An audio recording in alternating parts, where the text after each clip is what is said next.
Muy buenas noches, comunidad. Gracias por sus historias. A todos los que las mandan, por el trabajo del equipo. Este podcast ha estado conmigo en momentos muy difíciles de mi vida. Pero hoy quiero contar algo que me pasó cuando tenía 25 años y me mudé a Guadalajara para estudiar una especialidad. Cuando llegué no conocía a nadie en la ciudad y, como suele pasar cuando uno llega con poco dinero, terminé rentando una habitación en una casa enorme que había sido dividida para estudiantes precisamente. Era una casona vieja, muy bonita. Por fuera se veía hasta clásica, pero ya cuando entrabas, se notaba que había sido modificada varias veces para diversos fines. Había pasillos que terminaban en muros, escaleras clausuradas, puertas selladas con tabla roca y habitaciones construidas donde antes seguramente había patios y hasta una bodega. En ese momento en la casa solamente vivíamos 3 chicas, Marina, Fernanda y yo. El dueño era un hombre llamado Rodrigo que trabajaba en otra ciudad. Lo vi 2 veces en todo el tiempo que vivía ahí. Casi todo se resolvía por WhatsApp. Era casi de nuestra edad, o eso parecía. Las cosas extrañas comenzaron con pequeños detalles, comunidad. Pequeñitos. Cosas que desaparecían en la cocina. A veces el pan amanecía tirado, como si alguien lo hubiera lanzado de su bolsa. Los cajones aparecían abiertos, cosas fuera de lugar, movidas. Incluso el refri amaneció un día así, abierto y con cosas afuera. Yo pensé que alguna de las chicas movía todo y no lo regresaba a su lugar por desordenada, pero cuando por fin les pregunté, ambas se molestaron. Me dijeron que ellas pensaban exactamente lo mismo de mí, y lo dejamos pasar. Después comenzaron otros objetos.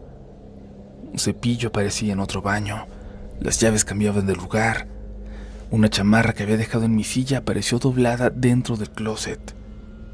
Eran pequeñas cosas, muy raras, pero todavía explicables, o todavía con ganas de explicar. Pero todo se iba poniendo peor.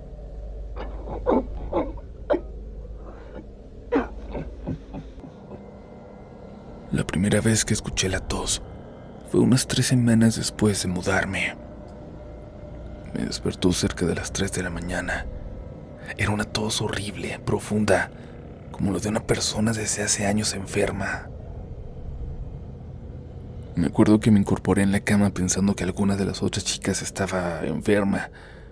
Escuché unos segundos, luego silencio, solo silencio hasta que simplemente desapareció. A la mañana siguiente les pregunté. Ninguna había tosido, ni siquiera estaban resfriadas. Fue entonces cuando Marina me contó la historia. Según ella, había escuchado un chisme que no podía comprobar, de que antes de que la casa fuera remodelada, había vivido ahí una mujer mayor, y decían que practicaba cosas raras, brujería, cultos, rituales. Lo típico que se cuenta sobre cualquier casa vieja. Así que yo me reí, pero Marina no, y Fernanda la escuchaba con mucha seriedad. Las dos parecían convencidas de que algo así podía ser cierto. Me dijeron que la habían escuchado varias veces antes de que yo llegara. Toser, caminar, que se escuchaba cómo movía cosas, y que si escuchaba algo afuera, en los pasillos, lo mejor era ignorarla y no salir nunca de nuestros cuartos de noche. Recuerdo haber estado segura de que estaban exagerando, hasta que escuché los rezos una noche.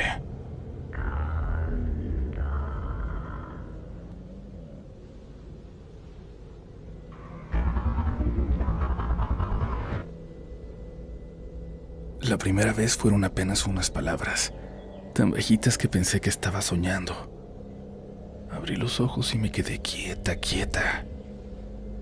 Escuché claramente una voz de mujer, ronca, raspada, murmurando algo.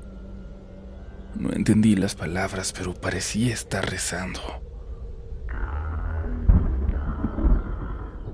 Lo peor era que el sonido venía de abajo, directamente debajo de mi cama. No del pasillo ni de otra habitación. Debajo. Como si alguien estuviera acostado en el suelo, justo abajo de mí. Sentí un miedo absurdo, de esos que te hacen sentirte como niña, congelada. Me esperé. La voz siguió unos segundos y luego desapareció. Me costó muchísimo volver a dormir. Después de aquella primera experiencia intenté convencerme de que había sido un sueño, pero no funcionó. Porque volví a escuchar los rezos 2 noches después. La misma voz, la misma sensación, como si alguien estuviera susurrando debajo de mí, debajo de mi cama. No eran oraciones que reconocieran lo más mínimo. A veces parecía rezar, otras como si solo murmurara palabras incomprensibles. Lo peor era la tos que volvía. Esa tos siempre aparecía primero, profunda, húmeda, como la de alguien muy enfermo o muy viejo.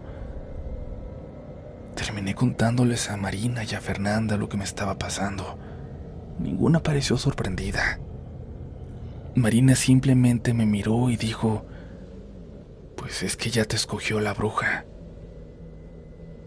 Todavía recuerdo la rabia que me dio. Le dije que dejara de decir tonterías, que si alguien había entrado a la casa teníamos que averiguarlo.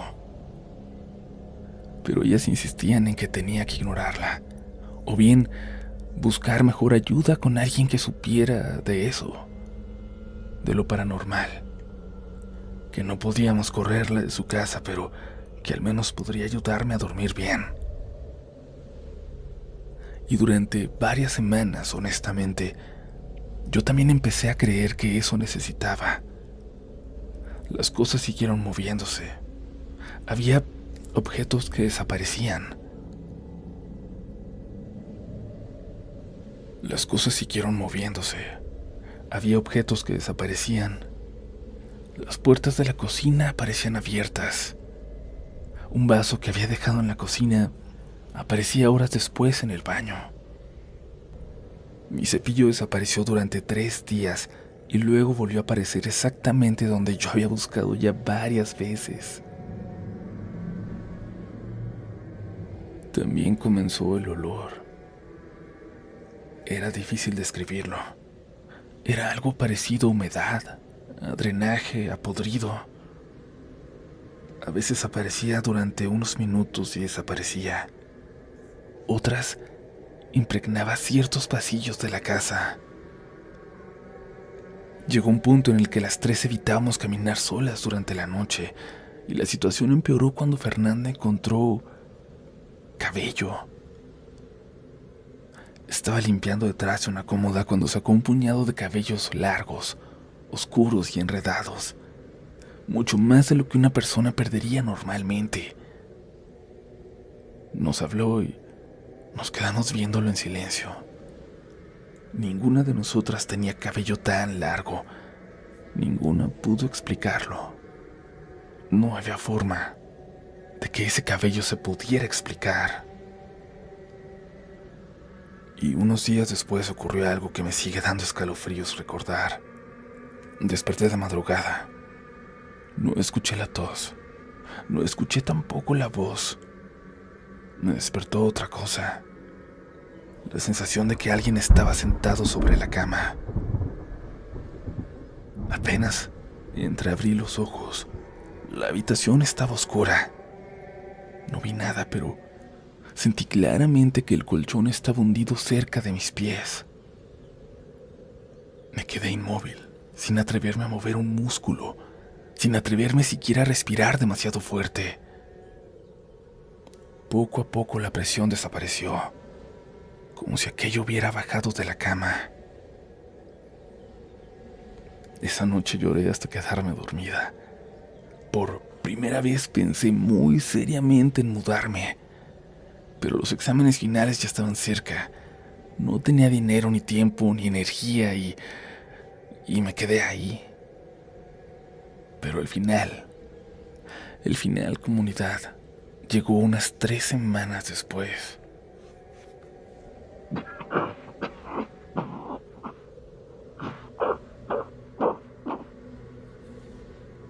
Eran casi las 3 de la mañana cuando volví a escuchar la tos. Abrí los ojos inmediatamente. La reconocí. Después llegaron los murmullos. La voz estaba ahí, debajo de la cama, más clara que nunca. Recuerdo que estaba agotada. Llevaba semanas durmiendo mal, tenía miedo, estaba enojada y simplemente me cansé. Metí la mano debajo de la almohada, tomé el gas pimienta que siempre llevaba conmigo y bajé la mano y lo lancé hacia abajo de la cama, en dirección a donde creía que provenía la voz. Lo hice, por supuesto, sin pensarlo, por reflejo, por desesperación. Todo se cayó un segundo y entonces escuché un grito humano, desgarrador. Después una tos violenta, golpes, algo moviéndose violentamente debajo de la cama, saliendo de ahí, chocando con todo, abriendo la puerta de mi cuarto. Escuché que se alejaba por el pasillo. Salté de la cama y corrí a mi puerta. Al mismo tiempo vi salir a Marina y a Fernanda de sus habitaciones. Las 3 estábamos pálidas. Las 3 habíamos escuchado lo mismo. Entonces sonó una alarma, muy fuerte. Venía de algún lugar de la casa y segundos después recibimos una llamada. Era Rodrigo, el dueño. Nos preguntó si estábamos bien. Nos dijo que una de las alarmas se había activado desde su teléfono, que alguien había abierto la puerta de la casa. Corrimos hacia la entrada. La puerta principal estaba abierta de par en par. La policía llegó poco después. Les dijimos que alguien se había metido a la casa, pero lo que encontraron nos dejó sin palabras. Había espacios ocultos dentro de la casa, pequeños huecos creados entre remodelaciones, pasillos muy estrechos detrás de algunos muros, accesos improvisados entre habitaciones clausuradas. Y en uno de esos espacios se encontraron ropa, botellas de agua, restos de comida, suciedad, cobijas y objetos robados de nuestras habitaciones. La mujer había estado viviendo ahí, dentro de la casa, entre las paredes, durante quién sabe cuánto tiempo. Pero lo peor vino después, mucho después, cuando Rodrigo revisó las cámaras de seguridad de las áreas comunes. Nos preguntó si queríamos ver algunas grabaciones y las 3 aceptamos. Pensamos que nos mostraría algo de aquella noche, cómo había escapado, o cómo había entrado, o dónde se escondía. En lugar de eso, le mandó a Marina un archivo con fecha de varias semanas antes. Era la cámara que apuntaba hacia el pasillo frente a nuestras habitaciones. La grabación comenzó de madrugada. Todo estaba quieto, vacío, normal. Durante unos segundos no ocurrió nada. Luego vimos cómo se movía una sección oscura junto al closet empotrado del pasillo. Y alguien salió de ahí. Era una mujer extremadamente delgada, descalza, con el cabello largo y completamente enmarañado. Llevaba ropa vieja, tan desgastada que parecía deshacerse sobre su cuerpo. La vimos caminar lentamente hacia mi puerta. La vimos abrirla y la vimos entrar. El tiempo se adelantaba, mostrando que estuvo al menos 1 hora en mi habitación, hasta que salió para esconderse de nuevo. Nadie dijo una palabra mientras veíamos la grabación. Quise decir algo, pero no pude. No me salieron las palabras. Le pedimos a Rodrigo que la enviara por favor, pero no quiso. La envió solo para ver una vez. Y ahora entiendo por qué. Porque si esto se hubiera hecho público, nadie más hubiera querido vivir ahí. Durante semanas yo pensé que los rezos venían de un fantasma escondido debajo de mi cama. Pensé que la casa estaba embrujada. Pensé que algo sobrenatural nos perseguía. Y la verdad siempre fue mucho peor. Los rezos pertenecían a una mujer real. Una mujer que llevaba quién sabe cuánto tiempo viviendo entre las paredes de aquella casa. Y que algunas noches estuvo lo suficientemente cerca de mí como para tocarme el rostro si hubiera querido. O quizás lo hizo. Nunca nos dijeron quién era ni cómo llegó ahí, ni cuánto tiempo llevaba viviendo dentro de la casa. Pero tengo mucho miedo aún ahora que vivo en otro lugar así de viejo, con sus ruidos, con sus cosas raras. Porque si algo he aprendido escuchando relatos de la noche por años, es que eso que viví no es la única vez que ha ocurrido.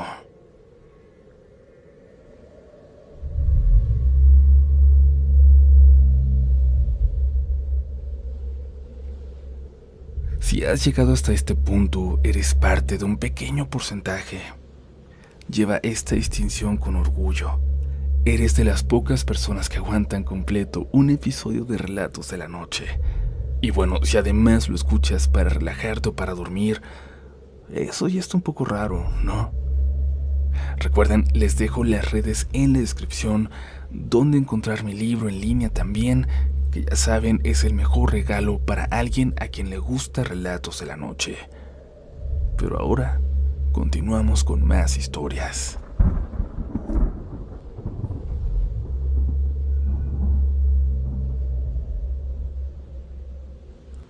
Hola equipo de Relatos de la Noche. Mi nombre es Yaron Landa y soy del estado de Veracruz. Quiero comenzar diciendo que sigo el canal desde el año 2022 y que sus historias se han convertido en una tradición para mí y mi familia. Con frecuencia escuchamos los relatos juntos, especialmente por las noches, y gracias a eso he tenido la oportunidad de conocer muchas historias que mis familiares han guardado durante generaciones y que se cuentan al calor de Relatos de la Noche. A raíz de escuchar su contenido, mis abuelos, mis tíos y mis papás me han contado experiencias que les ocurrieron a ellos, a familiares cercanos y a personas de las comunidades y ranchos donde crecieron. Incluso no hace mucho tiempo, yo mismo viví una experiencia bastante singular que me dejó muchas preguntas. Sin embargo, antes de compartir esa vivencia, me gustaría comenzar contándoles una historia mucho más antigua. Una que ha permanecido en mi familia durante más de un siglo. Se trata de un acontecimiento que me contó mi abuela paterna, quien a su vez lo escuchó de su propia abuela. En los primeros años del siglo XX, cuando la sierra entre Coahuatzintla y Chiconquiaco todavía estaba cubierta por montes bien espesos y los caminos nomás eran senderos abiertos entre la vegetación, vivía mi tatarabuela Juliana Córdoba. Ella había enviudado siendo joven y tuvo que sacar adelante sola a su hijo, mi bisabuelo. En aquella época eso bastaba para convertir a una mujer en tema de conversación para todo un pueblo. Sin embargo, quienes la conocieron siempre dijeron que Juliana parecía preocuparse muy poco por la opinión de los demás. Vestía faldas largas de trabajo, botas altas curtidas por el uso, sombrero para protegerse del sol y un cinturón donde siempre llevaba una pistola. Su oficio era serrar madera. Pasaba jornadas enteras internándose en la sierra para cortar árboles, preparar encargos y transportar materiales. Conocía aquellas montañas mejor que muchos hombres de la región. Sabía reconocer senderos ocultos, nacimientos de agua, barrancas y pasos que solo utilizaban quienes vivían del monte. Fue alrededor de 1903 cuando ocurrió algo que nunca se olvidó. Aquella mañana salió antes del amanecer. El aire estaba húmedo y frío. La neblina cubría los árboles como un velo que apenas permitía ver unos cuantos metros hacia adelante. El monte permanecía inmóvil. No se escuchaban ni las aves, no se escuchaban insectos, solo el sonido de sus pasos avanzando entre las hojas mojadas. Juliana caminó durante bastante tiempo hasta llegar a una zona apartada de la sierra, donde incluso los senderos comenzaban a desaparecer entre la vegetación. Fue entonces cuando escuchó el primer golpe. Un hachazo, seco, fuerte, a lo lejos. Se detuvo para escuchar mejor. Después vino un segundo golpe y luego un tercero. Nada más. Juliana frunció el ceño. Llevaba años trabajando entre árboles. Sabía perfectamente cómo sonaba una jornada de tala. Ningún hombre podía derribar un árbol grande con apenas 3 golpes. Pero, apenas unos segundos después, el monte entero se sacudió con el estruendo de un árbol gigantesco desplomándose entre la vegetación. Aquello no tenía sentido. Juliana sintió una inquietud inmediata. Algo dentro de ella le dijo que no siguiera caminando. En lugar de avanzar, se agachó lentamente y buscó refugio detrás de un espeso breñal. Apartó algunas ramas y esperó. Durante varios segundos no ocurrió nada. Luego escuchó algo moviéndose entre la niebla. Eran pasos lentos, pesados, muy pesados, que no eran de ningún animal. Cada paso acompañado por el sonido de hojas secas, de ramas aplastándose bajo un peso enorme. Ahí vio como una figura emergió poco a poco entre la niebla. Primero apareció la cabeza, luego los hombros, después el resto del cuerpo. Juliana se quedó inmóvil. Aquello era un hombre, o al menos tenía forma de hombre, pero era demasiado grande, mucho más grande que cualquier persona que hubiera visto en su vida. Calculó que debía medir más de 3 metros y vestía ropa de manta. Llevaba guaraches y sobre uno de sus hombros descansaba un hacha enorme que parecía tan pesada como el tronco de un árbol. Sin embargo, la cargaba como si no pesara nada. Atravesada sobre el pecho llevaba una cuerda gruesa y al final de la cuerda caminaba una cabra negra. Grande, silenciosa, extrañamente silenciosa. Ni siquiera se escuchaba el sonido de sus pezuñas. La figura avanzaba sin prisa, sin mirar hacia ningún lado, como si conociera perfectamente cada rincón de la montaña, como si no hubiera nada en el mundo capaz de sorprenderla. Juliana sintió un escalofrío recorrerle todo el cuerpo, pero aunque jamás lo había visto con sus propios ojos, supo inmediatamente quién era. Había escuchado historias sobre él toda su vida, historias que los ancianos contaban durante las noches, historias que los niños escuchaban con atención y que los adultos evitaban discutir demasiado. Era Juan del Monte. Algunos lo describían como protector de las montañas, otros decían que cuidaba los manantiales y los árboles más antiguos de la sierra. También había quienes aseguraban que ayudaba a los viajeros perdidos, pero todos coincidían en algo. Lo mejor era nunca cruzarse en su camino. Juliana permaneció inmóvil, ni siquiera se atrevió a cambiar de posición. La enorme figura pasó frente a su escondite, lo suficientemente cerca para que pudiera escuchar el crujido de las hojas bajo sus guaraches, lo suficientemente cerca para distinguir la textura áspera de la manta que vestía, lo suficientemente cerca para confirmar que aquello era real. La cabra continuó caminando detrás de él, silenciosa, sin emitir un solo sonido. Durante unos segundos, Juliana tuvo la impresión de que la figura se había detenido. No estaba completamente segura. Tal vez fue una ilusión, tal vez no. Pero sintió que el gigante había girado ligeramente la cabeza hacia el lugar donde ella se escondía. como si supiera perfectamente que estaba ahí, espiándolo. Juliana sintió que el corazón se le detenía. Apretó con fuerza el mango de la pistola. Necesitaba aferrarse a algo, aunque no pensara en usarla. La figura permaneció inmóvil apenas unos segundos. Después continuó caminando. Subió por una pendiente cubierta de niebla. La cabra lo siguió, y poco a poco ambos desaparecieron entre los árboles. La niebla terminó por tragárselos. Durante largo rato Juliana permaneció escondida. No sabía cuánto. Quizás fueron minutos, quizás una hora entera. Lo único que recordaría después era el silencio.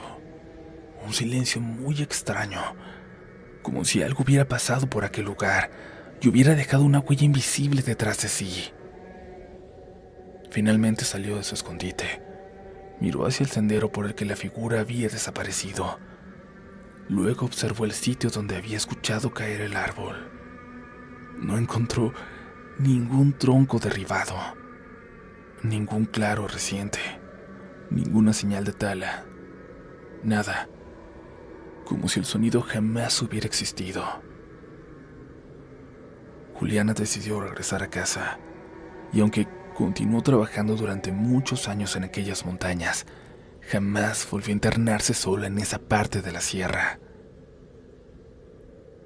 Mucho tiempo después, cuando mi bisabuelo ya era un hombre adulto, ella le contó lo ocurrido, como una lección, como algo que tenía que saber.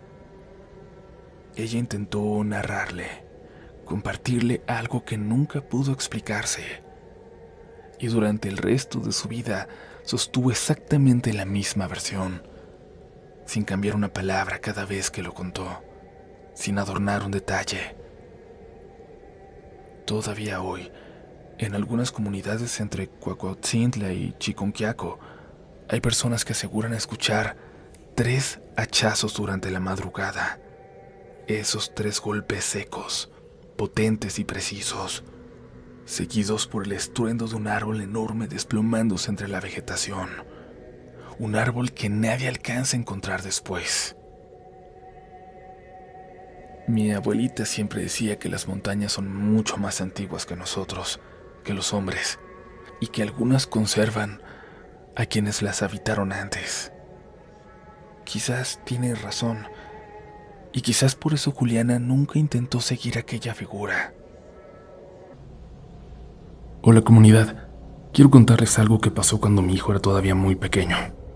No va a ser una historia larga, pero al menos a mí me da mucho miedo. Esto ocurrió a finales de 2016, cuando yo tenía poco de separada y me mudé con mi hijo a la colonia Doctores, en la Ciudad de México. Él tenía 3 años en ese entonces, casi 4, y su nombre es Freddy. En ese momento yo necesitaba un lugar barato, cerca de mi trabajo y también de la guardería donde lo dejaba todas las mañanas. Encontré un departamento que cumplía con eso. Lo único malo era que el edificio estaba casi vacío. El señor que me lo rentó me dijo que varios vecinos se habían ido porque el edificio tenía daños viejos y había quien aseguraba que no aguantaría un sismo fuerte. De hecho, hubo un tiempo en el que era ilegal vivir ahí. Pero yo no tenía muchas opciones, así que lo acepté. El departamento era sencillo, pero tenía 2 recámaras. Por primera vez mi hijo iba a tener su propio cuarto y eso me emocionaba. Estábamos en un 8º piso y la vista era sorprendentemente linda. El cuarto de Freddy tenía una ventana grande que daba hacia la calle. Desde ahí se veía buena parte de la colonia. Los primeros días todo parecía muy agradable. Él jugaba en la sala, veía caricaturas y me acompañaba mientras yo hacía de comer. Pero en cuanto llegaba la hora de dormir empezaba el problema. No se quería ir a su cuarto. Al principio pensé que era lo típico de los niños, que quería quedarse conmigo, que lo cargara o que me acostara con él. Pero una noche le pregunté directamente qué estaba pasando. Me dijo que no quería dormir en su cuarto porque ahí estaba Rufo. Yo conocí ese nombre. Rufo era un amigo imaginario que había tenido desde mucho antes, cuando lo cuidaba mi suegra. Ella me contaba que a veces lo veía jugando solo y diciendo que estaba con un payasito que se llamaba así. Nunca me preocupó demasiado, ni a ella. Parecía normal. Le pregunté a Freddy si Rufo estaba en el departamento y me dijo que sí. Entonces le pregunté que dónde estaba. Él volteó hacia la puerta de su cuarto y dijo que en la ventana. Esto tampoco me pareció tan raro. Pensé que era su imaginación o que había visto a alguien antes de dormirse, no sé, asomándose por la calle o algo así. Pero le pregunté cómo se veía. Freddy tardó un poco en contestar. Luego dijo que sí era Rufo, pero que ahora se veía diferente. Cuando le pregunté diferente cómo, no quiso explicarlo. Con el paso de los días empezó a evitar ese cuarto incluso de día. Si entraba a buscar un juguete lo hacía rápido y regresaba conmigo. A veces lo veía asomarse desde la puerta, mirando hacia la ventana, como si estuviera pendiente de algo. Un día le pedí que me dibujara a Rufo. Él ya dibujaba muchas cosas, monitos, coches, círculos que decía que eran personas. Se sentó en la mesa y empezó a dibujar muy concentrado. Cuando terminó me enseñó la hoja. Era la figura de un hombre, como dibujan los niños pequeños. Un círculo por la cabeza y líneas por brazos y piernas. Pero toda la cara estaba pintada de rojo. No era una mancha, sino toda la cara, sin salirse de la raya. Le pregunté por qué estaba de ese color, y Freddy solo dijo que así estaba su cara. A partir de entonces ya no quiso dormir solo en ese cuarto, ni siquiera quedarse ahí jugando si yo no estaba cerca. Terminaba siempre durmiendo conmigo. Una noche decidí hacer algo para tranquilizarlo, según yo. Me metí solo al cuarto de Freddy y dejé la puerta abierta para que él escuchara desde la sala. Hablé en voz alta como si estuviera regañando a alguien. Le dije que ya sabía que estaba ahí, que no quería que estuviera molestando a mi hijo y que se fuera del departamento. Lo hice más como una forma de tranquilizar a Freddy que porque realmente pensara que había un amigo imaginario, por supuesto. Y no pasó nada. Pero un sábado por la mañana estaba limpiando el departamento. Freddy estaba viendo caricaturas en la sala mientras yo recogía juguetes y sacudía el escritorio de su cuarto. Abrí las cortinas para que entrara luz y entonces vi algo en la ventana. Al principio pensé que eran manchas y me acerqué para limpiarlas. Fue entonces cuando me di cuenta de que eran marcas de manos, que no estaban del lado de adentro, estaban por fuera del vidrio. Eran 2 manos abiertas, como si alguien se hubiera apoyado ahí mirándose al interior del cuarto. Como recordarán, nosotros vivíamos en un 8º piso. No había balcón ni nada afuera donde alguien pudiera pararse. Me quedé un momento viendo el vidrio sin entender cómo podían estar allí esas marcas. Al final pude limpiarlas con un trapo y no le dije nada a mi hijo. Al año siguiente llegaron los sismos de 2017. Después de las revisiones de protección civil, nos avisaron que el edificio tenía daños estructurales y que iba a ser desalojado. Nos tuvimos que ir. Tiempo después supe que el edificio fue demolido. Freddy ahora ya es más grande y ni siquiera recuerda haber tenido un amigo imaginario llamado Rufo. Pero créanme cuando les digo que yo todavía recuerdo perfectamente esas manos marcadas en la ventana de su cuarto.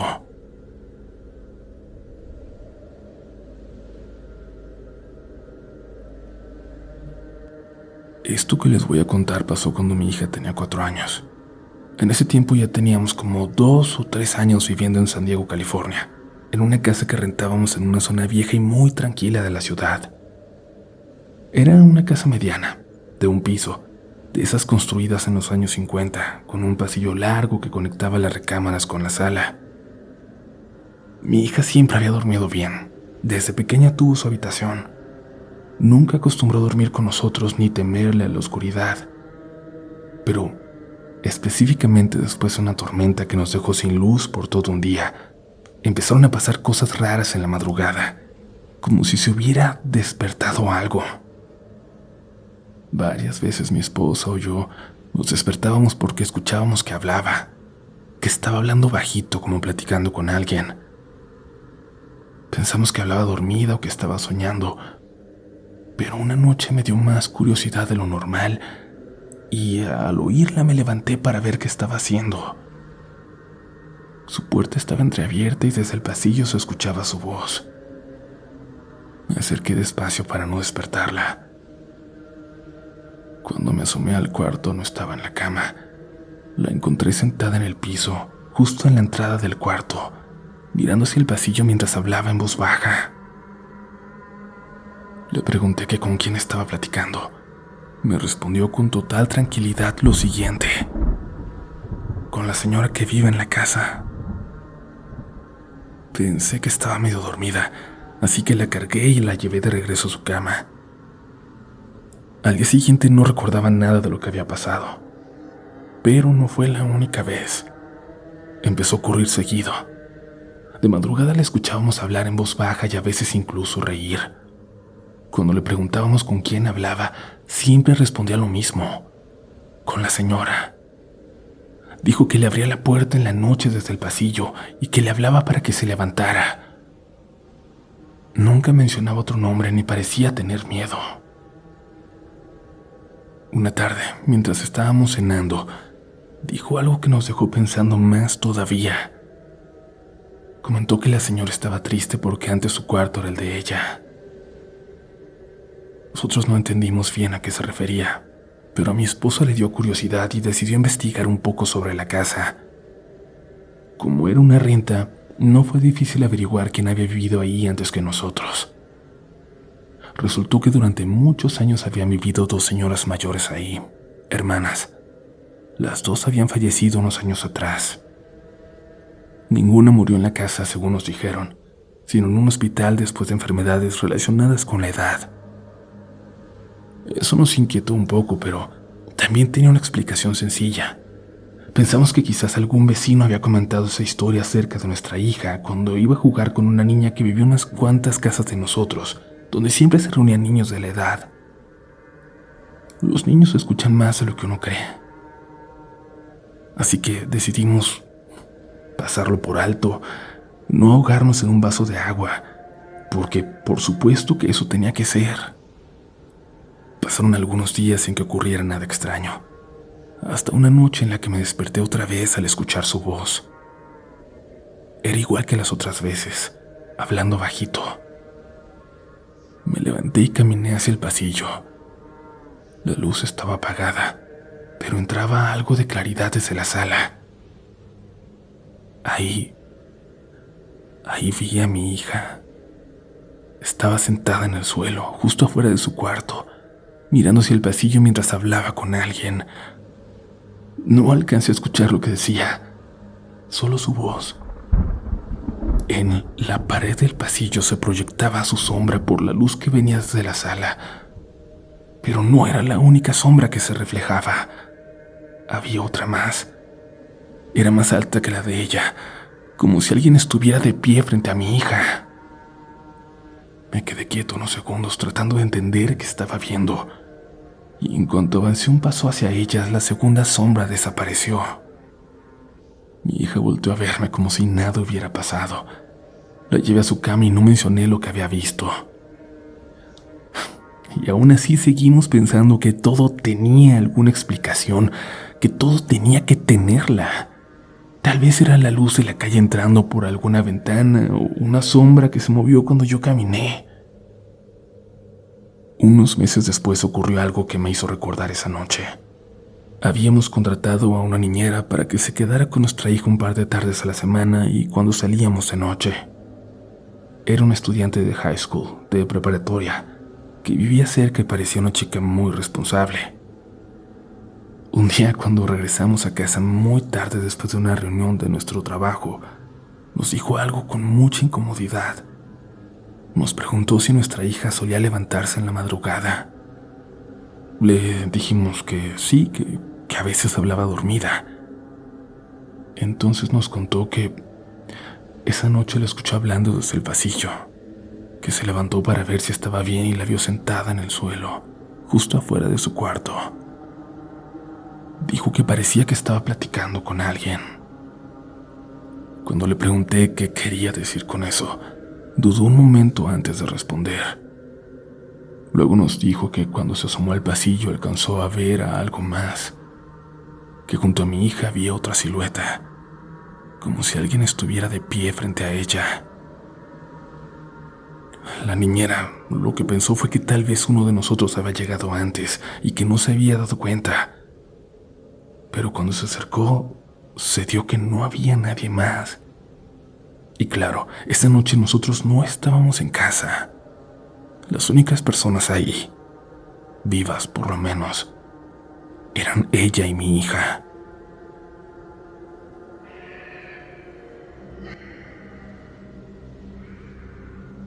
Mi hijo empezó a dibujar desde muy pequeño, como todos los niños. Al principio hacía puras bolitas, palitos, círculos que según él eran personas o animales, y con el tiempo fue mejorando como es completamente normal. Lo curioso es que casi siempre terminaba dibujando lo mismo, una casa. No es raro que un niño dibuje casas, claro, muchos niños lo hacen, pero lo que nos empezó a llamar la atención era que siempre era la misma casita, con los mismos detalles repetidos una y otra vez, con ligeras variaciones, pero siempre lo mismo, como si eso es lo que estuviera en su cabeza. La puerta siempre estaba al centro.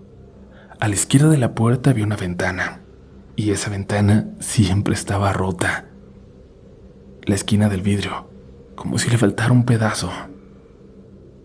Debajo de la ventana dibujaba unas flores, y del lado derecho de la casa siempre hacía un árbol con una forma muy particular. El tronco subía recto y luego se abría en dos ramas grandes, como una Y, una Y. Al principio no nos preocupamos porque pensamos que simplemente había inventado una casa en su imaginación y le gustaba dibujarla, que era su forma de practicar o de entretenerse. Pero los años pasaron, él fue mejorando cada vez más y la casa seguía apareciendo. Cuando tenía 5 años ya dibujaba mejor. Las líneas eran muy claras y los detalles más precisos. La ventana rota seguía ahí, siempre del mismo lado. Las flores también. Y el árbol con forma de Y, exactamente igual en todos los dibujos. Un día mi esposa le preguntó qué era esa casa, y él dijo que simplemente era una casa bonita. Otro día yo le pregunté si era la casa de algún amigo suyo o de algún familiar que nosotros no recordábamos, y me dijo que no, que era una casa donde vivían niños, nada más. No supo o no quiso decirnos nada más.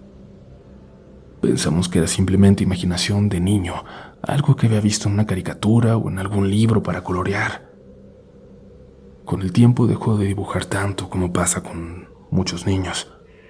Empezó la escuela, luego el fútbol, luego otras cosas que le llamaban más la atención. La casa apareció cada vez menos en sus dibujos, hasta que un día dejó de dibujar por completo.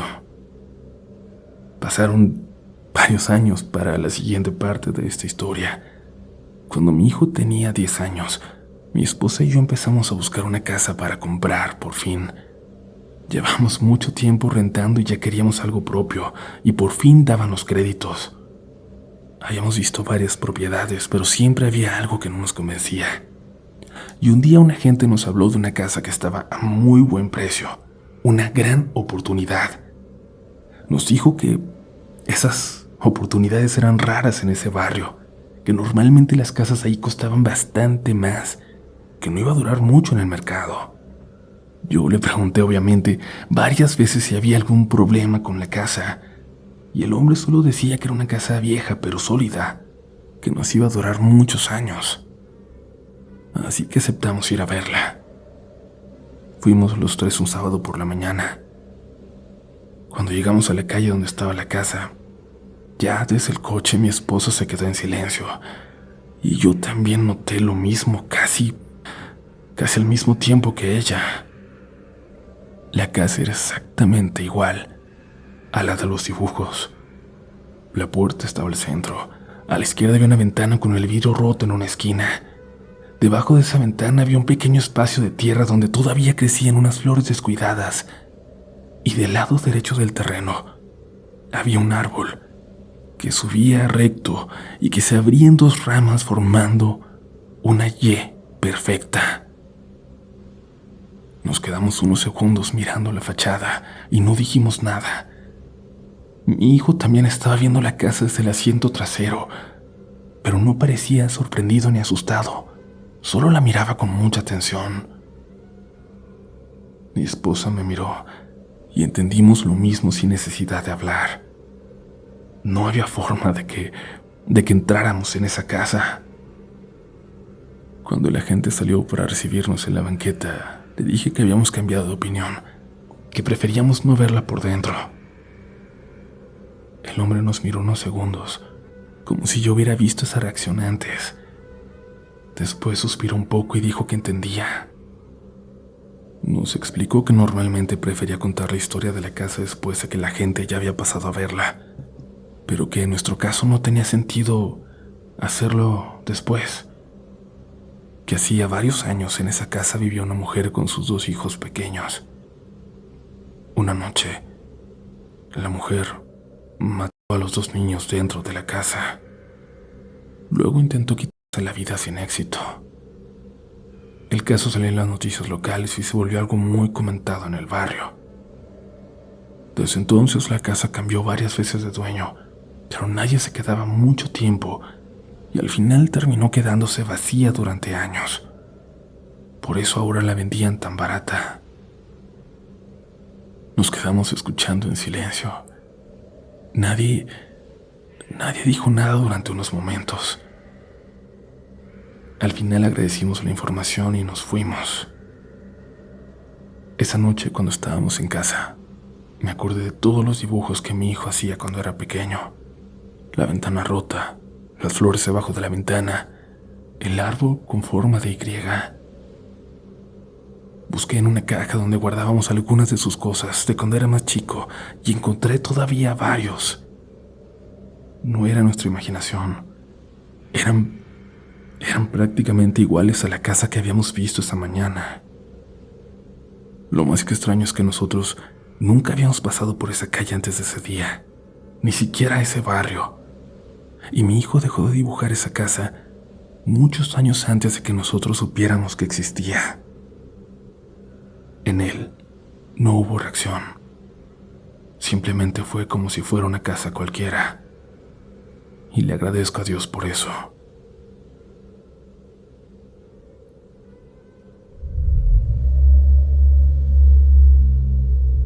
¿Qué les ha parecido el episodio hasta ahora, comunidad? Les agradecemos por llegar hasta aquí y si nos escuchan en YouTube, les recuerdo que es muy importante su pulgar arriba. Es la mejor forma de ayudarnos a continuar con este proyecto y siempre tenemos como 300,000 reproducciones y solamente 10,000 likes. Así que, ¿qué está pasando con todos ustedes que no nos dejan una muestra de que les está gustando el contenido? Si nos escuchas en Spotify, déjanos una calificación de 5 estrellas en el podcast. Y bueno, donde nos escuches, apóyanos como te deje la plataforma para poder llegar a más gente. No se nos vayan a ir porque hay todavía más historias. Y habrá quien diga que dejamos lo mejor para el final, pero ya lo juzgarán ustedes. Coméntenos cuál fue su historia favorita de hoy. ¿Se acabó el descanso? Continuamos con más relatos de la noche.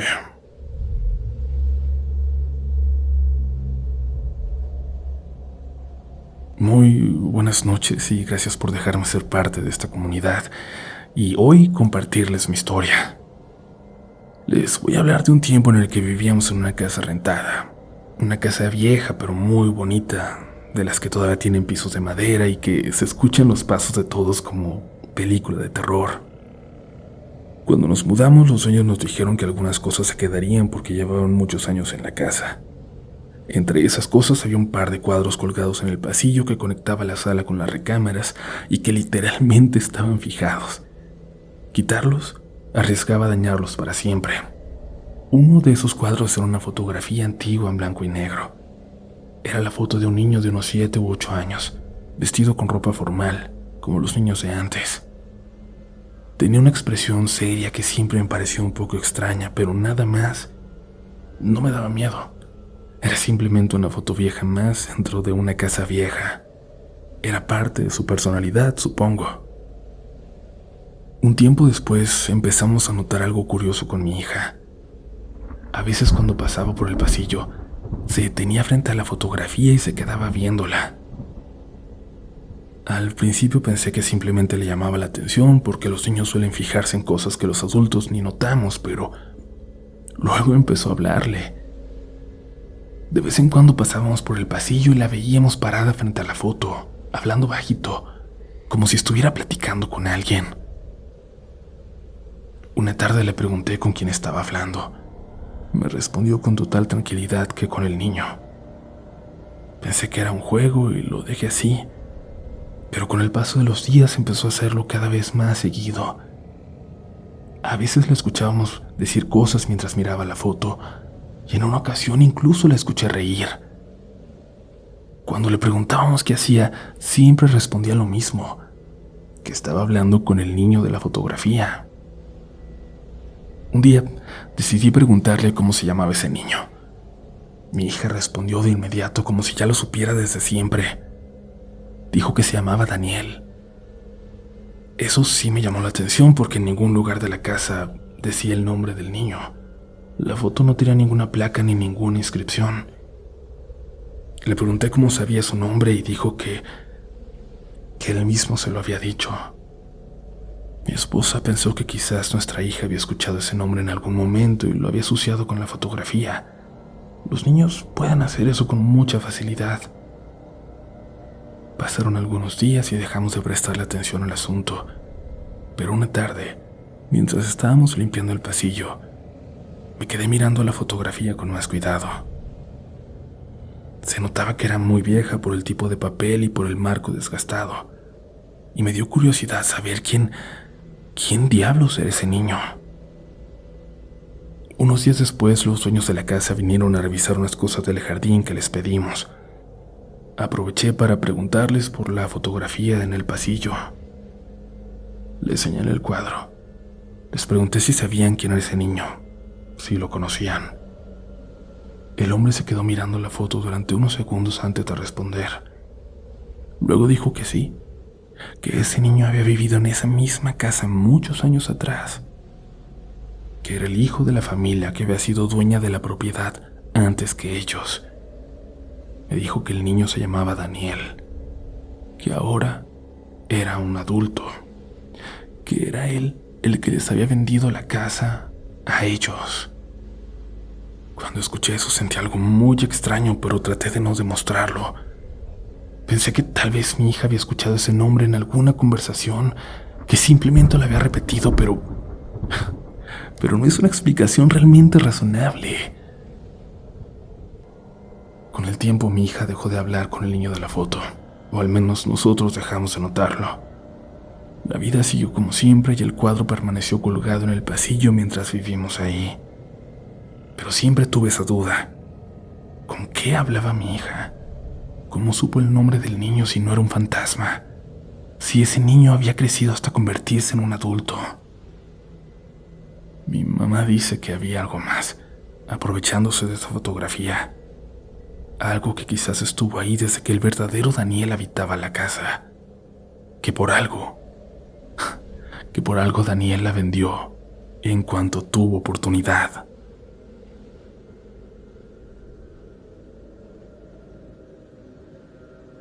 Muy buenas noches, comunidad. Buenas noches, Uriel.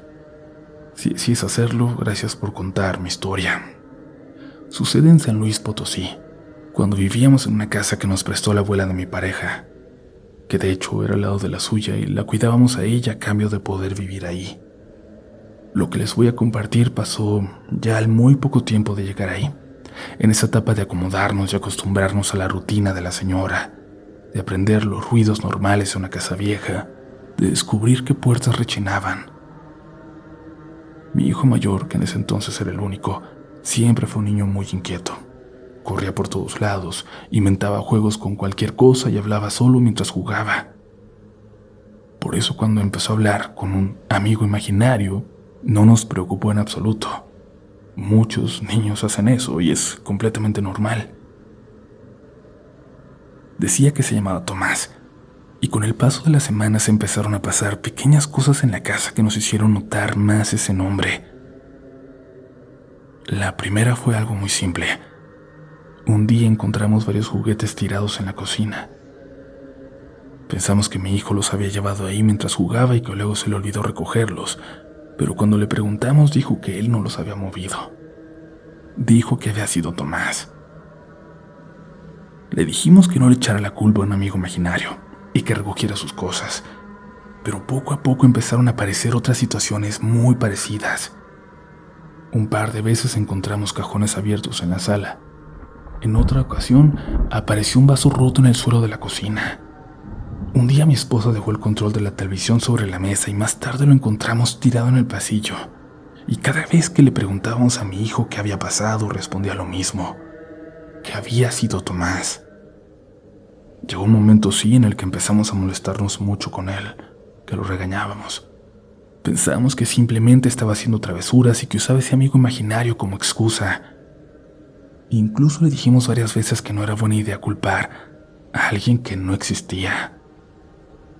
Una tarde lo regañé porque encontramos varios de mis libros tirados en el suelo del estudio, y él, como siempre, insistió en que no había sido él. Me dijo algo que recuerdo bien, con escalofríos hasta hoy que lo escribo. Dijo que Tomás se enojaba mucho cuando nosotros decíamos que no existía. En ese momento lo que pensé fue que simplemente estaba inventando cosas para evitar problemas. Pero hubo un detalle que sí me llamó la atención. Un día le pregunté cómo era Tomás. Mi hijo se quedó pensando un momento y luego dijo que Tomás no hablaba mucho, que casi nunca decía nada, solo movía cosas. Pasaron varios meses así. Para nosotros ya era evidente que todo lo que aparecía fuera de lugar en la casa era culpa de nuestro hijo. Si algo se caía, si algo aparecía en otro sitio o si algún cajón estaba abierto, asumíamos que él había estado jugando ahí y lo regañábamos. Hasta que llegó el verano. Ese año decidimos que mi hijo pasaría 2 semanas con mis papás en Aguascalientes, a poco más de 2 horas de San Luis. Era la primera vez que se quedaba tanto tiempo fuera de casa. Así que lo llevamos un sábado por la mañana muy triste y luego nos regresamos solos, extrañándolo pero también con ganas de estar esas 2 semanas libres. La casa se había quedado completamente tranquila, o al menos eso estábamos pensando. 2 noches después mi esposa dejó un vaso sobre la mesa de la cocina antes de irnos a dormir, y a la mañana siguiente cuando bajé por café, el vaso estaba justo en el pasillo. Pensé que quizás alguno de los dos lo había movido sin darse cuenta durante la noche, pero no era así. Y el vaso estaba parado en medio del pasillo. Era ilógico que se hubiera caído y no se hubiera roto. Y esa misma tarde ocurrió algo más. Estaba leyendo en la sala cuando escuché un golpe en el estudio. Fui a ver qué había pasado y encontré varios de mis libros tirados en el suelo, como si alguien los hubiera empujado desde el escritorio. No había nadie en la casa. Durante esos días seguimos encontrando cosas fuera de lugar. Un cajón abierto en la cocina, una silla movida unos centímetros de donde estaba antes. Incluso un juguete de mi hijo apareció en medio del pasillo, a pesar de que él estaba lejos y nadie había entrado a su cuarto. En resumidas cuentas, pasaron las mismas cosas que pasaban cuando él estaba en casa. La única diferencia era que esa semana mi hijo estaba a cientos de kilómetros con sus abuelos. Cuando fuimos a recogerlo unos días después, mientras regresábamos en el coche, le hice una pregunta que llevaba varios días rondándome la cabeza. Le pregunté si Tomás seguía en la casa. Mi hijo me miró desde el asiento de atrás y respondió con total tranquilidad. Dijo que sí. Dijo que Tomás nunca se iba, que solo esperaba a que alguien volviera para poder jugar otra vez. Le dedicamos una misa cada semana por años, pero las manifestaciones nunca se detuvieron. Esto pasó cuando estaba destacado en un campamento militar en la sierra donde colindan dos de los estados más peligrosos de México. No voy a decir exactamente dónde, pero es una zona complicada. Y no tanto por enfrentamientos, sino por lo que la gente del lugar decía que andaba en el monte. Dentro de la base había un puesto de vigilancia que casi nadie quería cubrir. Era un pequeño claro rodeado de árboles muy altos. Desde ahí, por la posición, se veía un camino de terracería que bajaba hacia varios pueblos de la sierra. La razón por la que nadie quería ese puesto no tenía que ver con emboscadas ni con enfrentamientos. Tenía que ver con algo que varios soldados aseguraban haber escuchado, y que algunos incluso decían haber visto. La llamaban la señora de los árboles.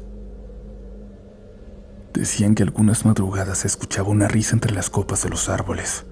Una risa de mujer que definitivamente no venía del suelo. Venía de arriba, de entre las ramas. Al principio yo pensaba que era puro cuento para asustar a los reclutas nuevos. Historias de esas que siempre aparecen cuando uno anda en el monte. Hasta que me tocó ese puesto. Y mi turno era en la madrugada. Subí con un compañero que me iba a relevar más tarde. Caminamos 15 minutos por una brecha hasta llegar al claro donde estaba el puesto de vigilancia. Luego me dejó solo, pero antes de irse me dijo algo que me dejó pensando. Que si escuchaba a alguien reírse, nomás no mirar hacia arriba. Le pregunté por qué. Solo se encogió de hombros y me dijo que porque a veces sí iba a ver a alguien, y luego se fue. El primer rato lo pasé tranquilo. La sierra estaba completamente oscura esa noche. No se veía nada. Apenas se escuchaban los insectos y el viento moviendo los árboles. Después de un rato empecé a escuchar algo más. Era como si alguien se estuviera moviendo entre las ramas de los pinos. Pensé que podrían ser animales. Ardillas, algún tlacuache, algo así.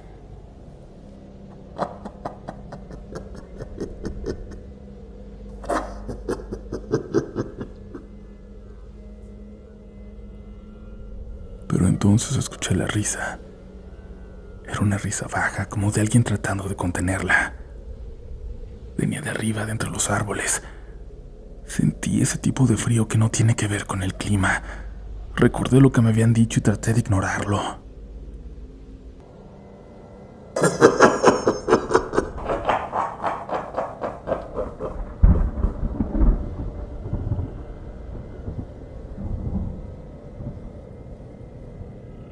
Pero la risa volvió, y esta vez más clara, y más cerca. No sé cuánto tiempo pasó hasta que hice lo que me habían advertido que no hiciera, y miré hacia arriba, y ahí estaba. Había una mujer entre las ramas de uno de los pinos. Estaba sentada muy arriba donde las ramas ya son delgadas, demasiado delgadas para sostener el peso de una persona. Llevaba algo oscuro como un rebozo o un vestido largo, y estaba riéndose. No se movía, solo estaba ahí como mirando hacia abajo. Me quedé completamente quieto sin saber qué hacer. En algún momento levantó una mano y señaló hacia el camino de tercería que vigilábamos, y luego volvió a reírse. Instintivamente bajé la mirada hacia el camino. No vi nada, y cuando volví a mirar hacia el árbol, ya no estaba. Pensé que tal vez el cansancio me estaba jugando una mala pasada, pero unos minutos después escuché motores, varios, sin luces. 3 camionetas bajaban lentamente por el camino de la sierra. No traían los faros encendidos, solo se escuchaban los motores. Avisé por radio y en la base se activaron de inmediato. Las camionetas se detuvieron cuando vieron movimiento militar en el camino. Después dieron vuelta y se perdieron entre las brechas del monte. Cuando terminó mi turno regresé a la base. Le conté lo que había pasado a uno de los sargentos. No pareció sorprendido. Solo me preguntó una cosa: si le había visto arriba de los árboles. Le dije que sí. El sargento se quedó callado unos segundos y luego dijo que a varios les había pasado lo mismo. Le pregunté si sabían quién era esa mujer. Algunos dicen que son brujas que trabajan para los grupos que se mueven en la sierra, que se suben a los árboles para vigilar quién entra y quién sale, para vigilarnos a nosotros. Pero otros dicen que no tiene nada que ver con eso, que esa mujer lleva ahí mucho más tiempo que nosotros, mucho antes de que hubiera soldados, mucho antes de que hubiera camino. Yo no sé qué era comunidad, pero sí sé algo. Desde entonces creo en muchas cosas que antes veía solo como leyendas.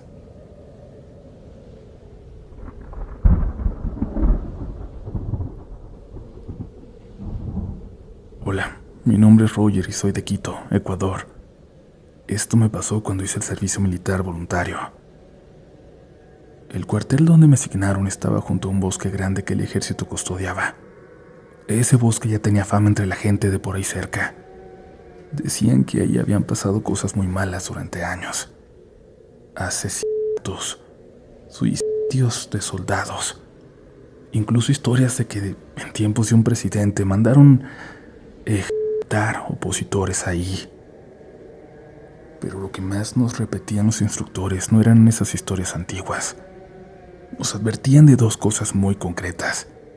La primera era una zona del bosque donde varios soldados se habían quitado la vida colgándose de los árboles. Nos decían que si durante guardia sentíamos los hombros demasiado pesados, no debíamos voltear. Nunca.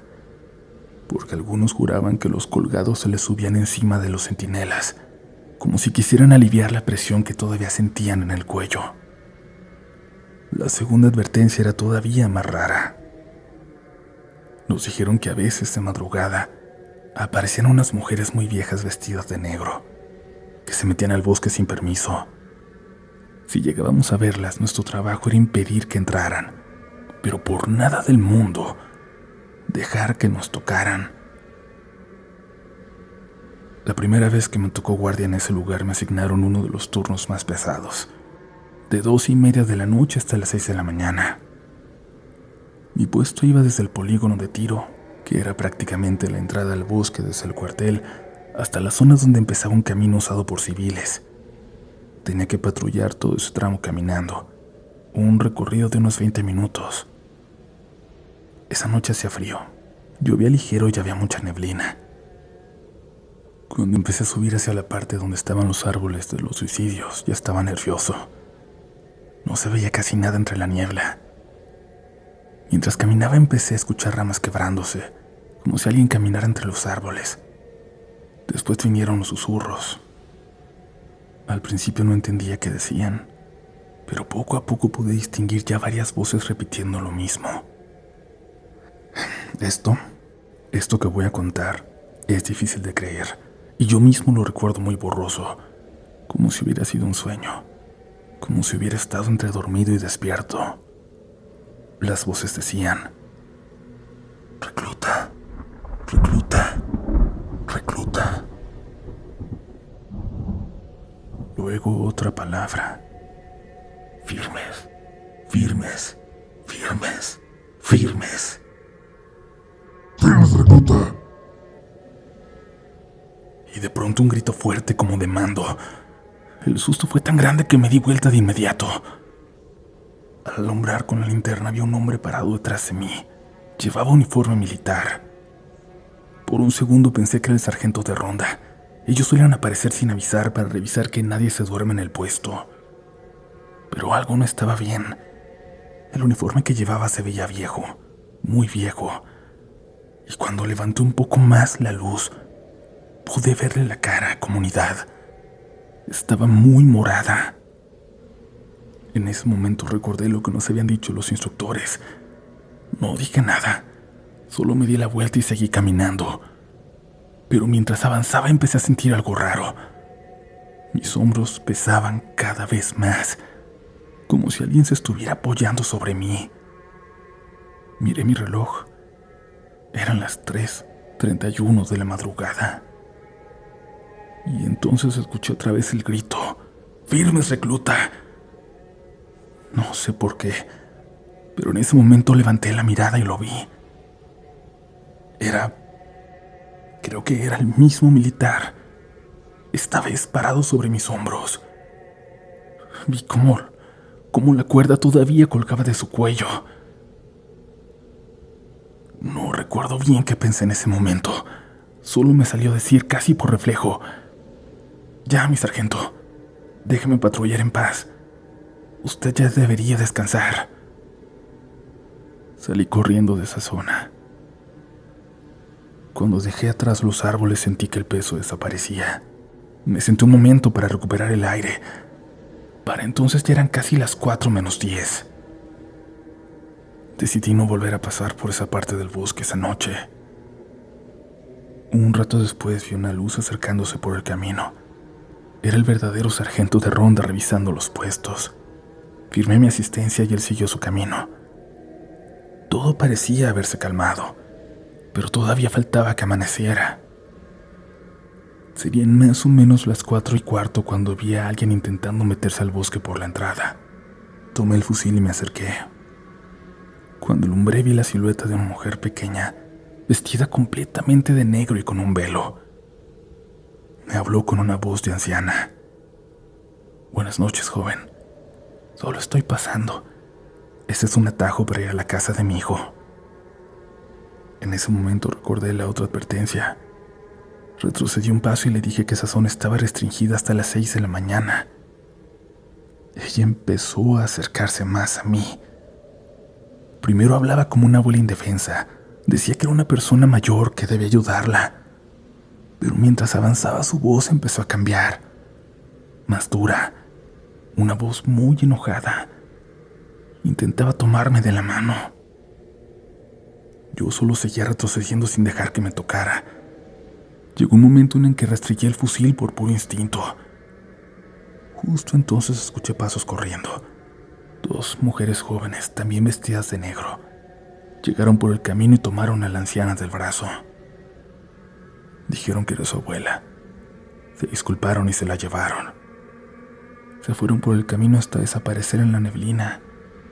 Cuando por fin amaneció, sentí un alivio enorme.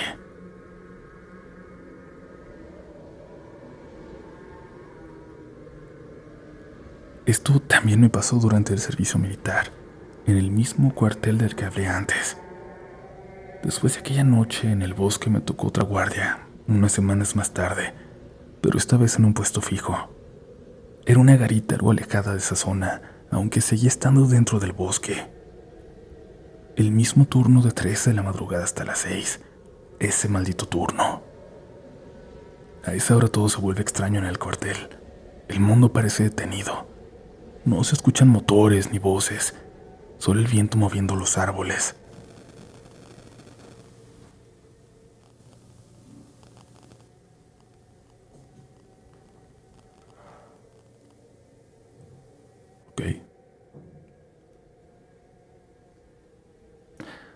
Ok, eso estuvo raro.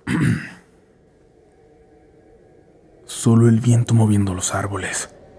Los relevos normalmente llegan unos 5 minutos antes de que termine el turno, para poder entregar el equipo y las consignas con calma. Así que cuando empezó mi guardia yo sabía que nadie debía aparecer antes de las 6. La primera media hora pasó tranquila, pero cerca de las 4 empezó a bajar la neblina otra vez. En cuestión de minutos todo quedó cubierto.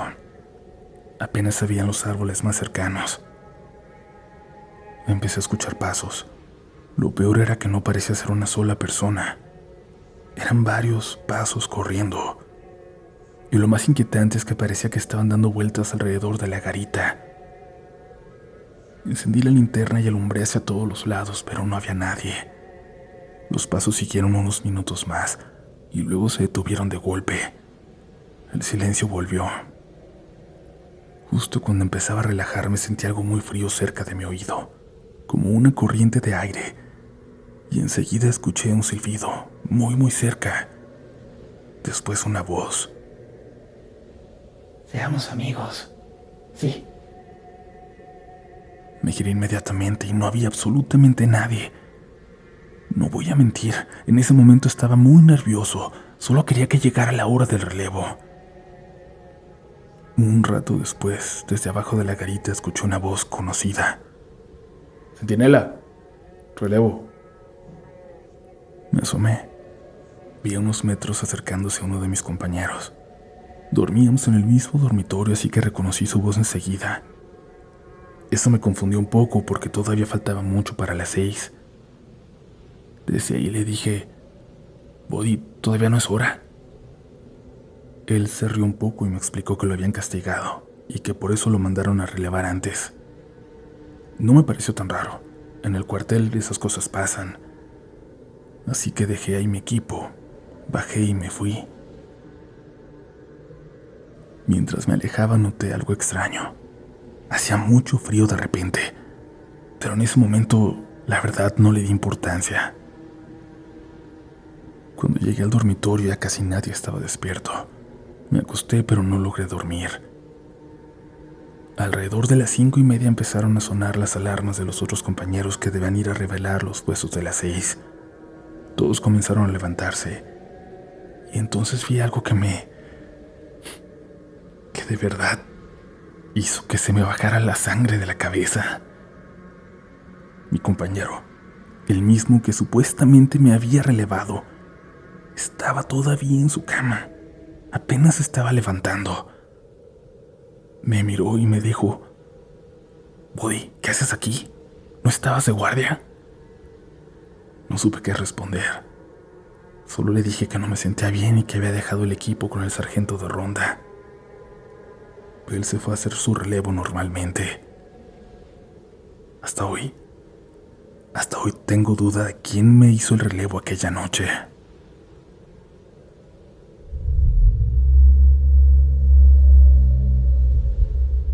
Comunidad, gracias por continuar por acá. Como siempre, les voy a decir, compren el libro de Relatos de la Noche y esperen un anuncio muy importante, muy importante en las próximas semanas. Nos vamos a ver pronto. El enlace está en la descripción, como siempre, por si lo quieren comprar en línea. Si lo ven en una librería, pasen la voz. Continuamos.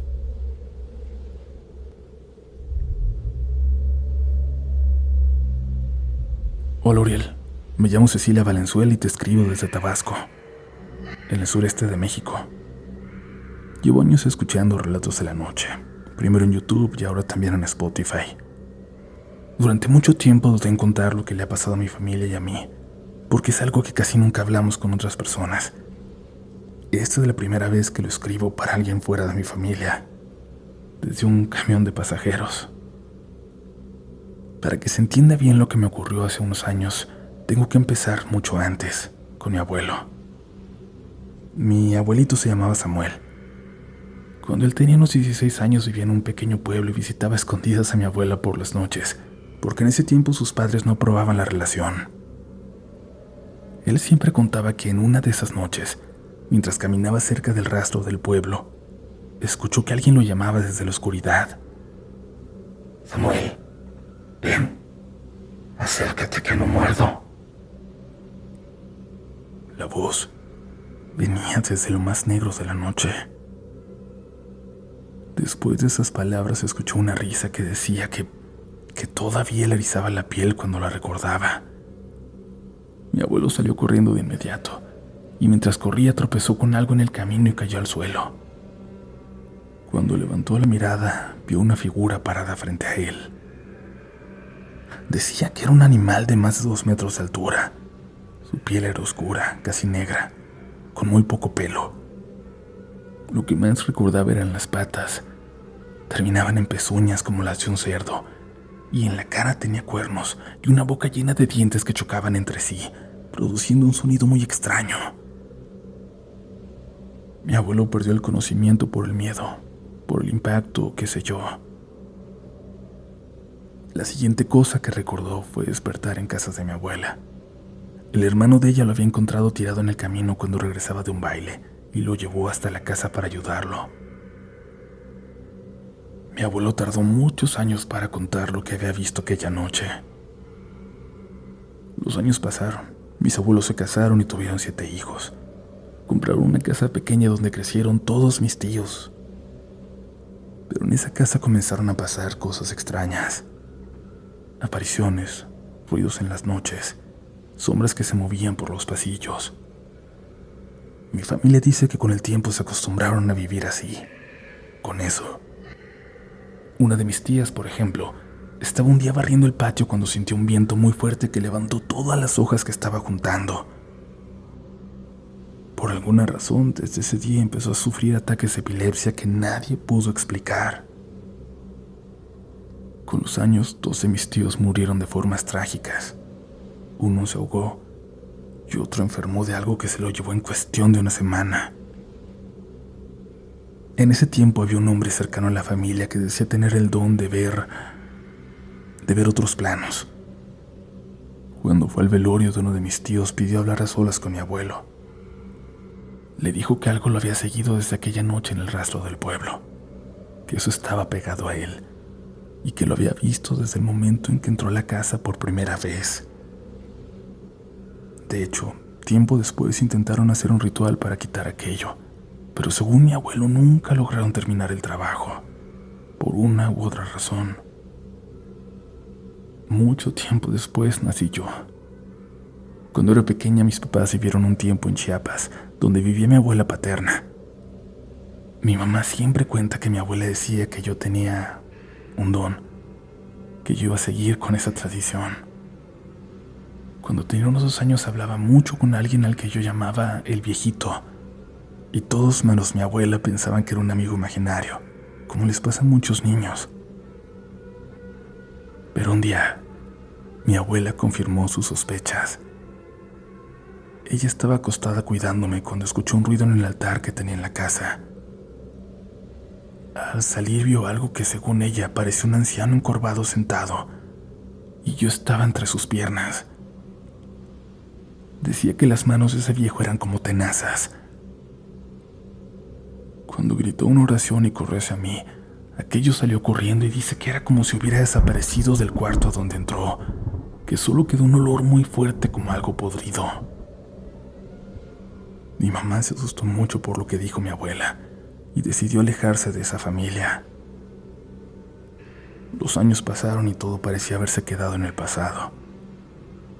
Y ya cuando tenía alrededor de 18 me mudé a la Ciudad de México. Trabajaba en una cafetería mientras estudiaba la preparatoria. Un día llegó una señora que nunca había visto por el café y así de la nada me dijo: «Traes un muerto contigo desde hace mucho». Me dijo sin que yo le preguntara nada que alguien me había ofrecido algo para poder ver cosas que otros no ven. Me dio una tarjeta y me dijo que si no creía en lo que decía, esa misma noche me harían creer. Les juro que pensé que estaba loca. ¿Qué pensarían ustedes? Pero esa noche sí pasó algo. Vivía con 2 primas. Una de ellas estaba en la casa conmigo. Yo estaba en mi cuarto haciendo una tarea cuando mi prima me preguntó desde la puerta si quería café o té. Le dije que café. De pronto escuchamos ruidos en la cocina, como si alguien revisara en los cajones. Fuimos a revisar. Todo estaba en su lugar. Las ollas, los cajones, todo bien. Regresamos al cuarto sin entender qué había pasado. Apagamos la luz. Y entonces... ¿Quieres café o té? Escuchamos una voz detrás de nosotras. Salimos corriendo del cuarto. Esa noche nos acurrucamos en la sala. Los ruidos siguieron durante toda la noche, en diferentes partes de la casa, pero al menos ya no escuchamos esa voz. Al día siguiente recordé la tarjeta que me había dado la señora y decidí llamarla. Me dijo que fuera a su casa en Naucalpan. Fui con mi prima. Cuando llegamos nos hicieron pasar. Había otra persona con ella, un hombre que solo verlo me incomodaba. Me hicieron sentarme y comenzaron a hacer un ritual. Encendieron hierbas, rezaron en un idioma indígena. En medio de todo eso sentí un olor horrible, como algo muerto. Y escuché un susurro detrás de mí, uno que ella parecía no haber escuchado. Hola de nuevo. Después de un rato la señora dijo que todo había terminado, que yo traía un muerto pegado desde niña y que mi abuela lo había invocado. Luego me cobró sus servicios. Pensé que todo había quedado ahí, pero fue al contrario. Las cosas comenzaron a ponerse peor. Ruidos en la casa, puertas que se cerraban solas, fuertes, sin razón, moscas que aparecían de la nada. Hasta que una noche pasó algo que todavía me parece peor, horrible. Estaba en videollamada con mi novio. Estábamos hablando de un viaje que queríamos hacer cuando de pronto él se rió nerviosamente. Me dijo, salúdame a tu prima. Le dije que estaba solo en la casa y él insistió. Dijo que desde hacía rato veía a alguien pasando detrás de mí y que incluso acababa de asomarse por la puerta, como si quisiera escuchar la conversación. Sentí que todo el cuerpo me empezó a temblar. Bajé las escaleras para salir de la casa. Mientras lo hacía sentí que algo me tocó el hombro. Caminé rápido y llegué a la sala, y antes de prender la luz del pasillo, vi algo en la oscuridad. A un hombre sentado en la cabecera de la mesa del comedor. Estaba con las manos juntas como si estuviera rezando. No levantaba la cabeza. Pasaron unos segundos, literal 3 o 4, y luego se puso de pie. Ahí corrí hacia la puerta. No iba a esperar a saber qué hacía. Me salí al pequeño jardín que teníamos enfrente. Me senté afuera, frente al departamento de un vecino, llorando mientras esperaba el taxi que pedí desde el teléfono. Desde allí, antes de irme, pude ver las luces encenderse dentro de mi casa y sombras moviéndose detrás de las cortinas, como si hubiera varias personas adentro. Escribo hoy mi historia porque ya no sé qué hacer, porque espero que haya alguien que pueda ayudarme en la comunidad, aquí en Relatos de la Noche. Hace apenas unos días volví al pueblo. Alguien muy cercano me dijo que aquello que vio mi abuelo hace tantos años sigue aquí, y que no solo está en el pueblo, que está conmigo. Incluso ahora, mientras escribo esto en el camión de regreso a la Ciudad de México, siento como si alguien estuviera respirando detrás del asiento donde voy. Un asiento que sé que está vacío. Hola Uriel, soy seguidor en Spotify y quiero compartir con tu comunidad lo que vivimos en el departamento de bomberos donde trabajé. Soy Renato Acosta, hijo, porque ahí solíamos estar mi papá y yo. Le mando un saludo a mis compañeros de aquel entonces. Éramos bomberos en la ciudad de Puerto Peñasco, en Sonora, y todo comenzó cuando nos solicitaron apoyo de la ambulancia para el traslado urgente de un paciente de la ciudad de Mexicali, en Baja California. Un trayecto de unas 3 horas y media. 2 compañeros, un bombero y un paramédico, se apuntaron de inmediato para hacerlo. Emprendieron viaje por carretera y lo terminaron sin complicaciones. Pero la cosa cambió en el camino de regreso. Se salieron en una desviación de la carretera que se veía tranquila, para descansar y estirar las piernas y no hacerlo justo al lado de la autopista. No habían tenido oportunidad de descansar desde que aceptaron el traslado horas antes. Sin embargo, cuando bajaron de la ambulancia sintieron algo. Tenían una sensación muy clara de que los estaban viendo. Algo o alguien desde la oscuridad. No era algo que pudieran ignorar. Los dos lo sentían, así que entre broma y broma caminaron un poco, alejándose del camino, y encontraron un letrero que señalaba dónde estaban. Decía Panteón Municipal.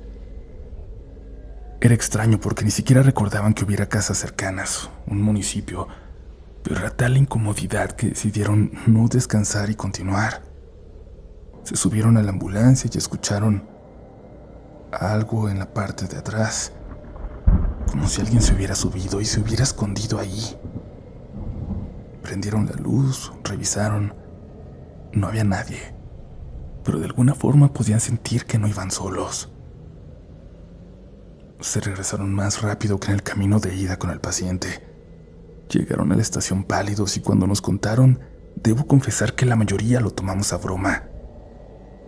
Y así hubiera quedado de no ser porque a partir de entonces empezamos a vivir cosas ahí, en el departamento de bomberos. Les juro que a veces escuchaba que alguien corría. Pasos pequeños, cortitos, como de niño. Después llegaron los olores.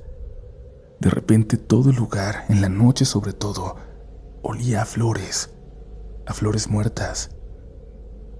Empezamos de alguna forma a aceptar que había algo con nosotros, y cuando lo hicimos, como si eso que estaba ahí entendiera, se empezó a manifestar más. Empezamos a escucharla.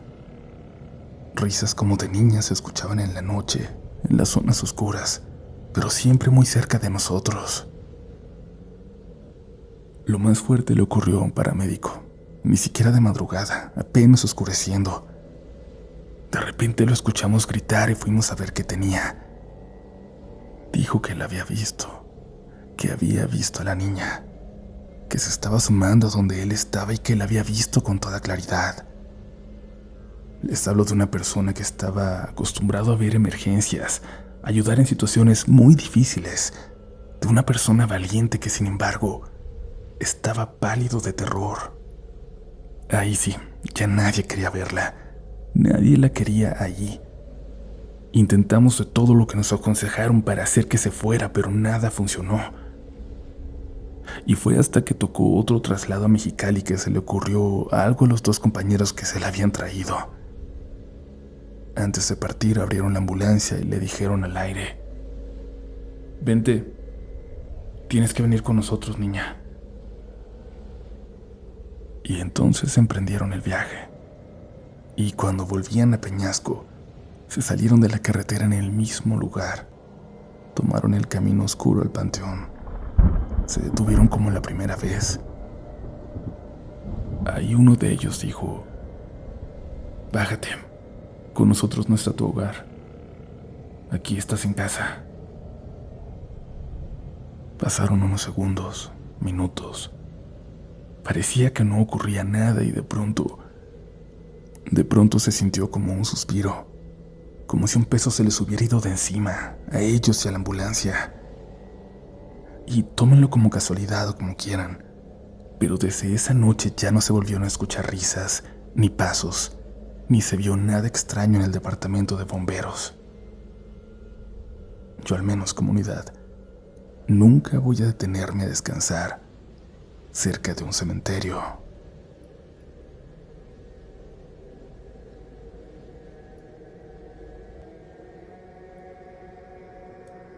Hola, Uriel. Te mando esta historia porque todavía no sé muy bien qué fue lo que pasó, pero mientras vivía ahí me dejó bastante inquieto. Esto ocurrió hace unos años, cuando me mudé al centro de la ciudad por trabajo.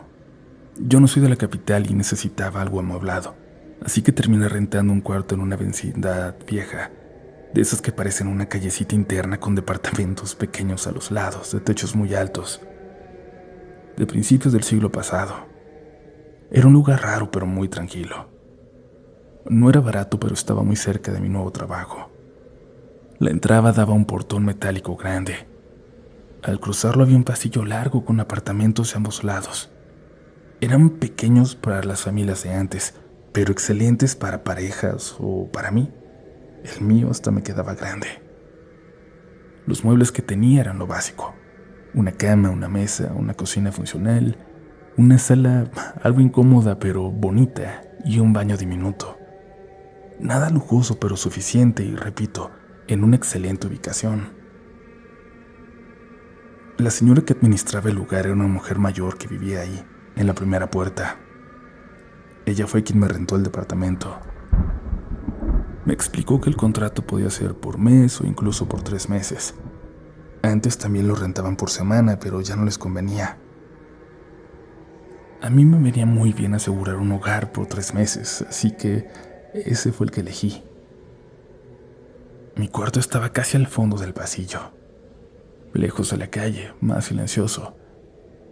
Lo primero que noté es que la pared detrás de mi cama daba directamente al departamento de al lado, y me tocaba escuchar muchas cosas. Las paredes eran delgadas, de las que se escucha todo, y se la pasaban tallando la pared. Pero lo curioso es que nunca escuché una voz al otro lado, ni televisión, ni música, ni pasos, como si viviera alguien solo como yo también ahí. Pero no, lo único que se escuchaba algunas noches era un ruido raro, como si alguien rascara la pared. Al principio pensé que eran ratas. En edificios viejos del centro eso es bastante común, pero luego me di cuenta de que no sonaba exactamente como un animal. Era un ruido lento, irregular, como si algo pasara los dedos por la pared.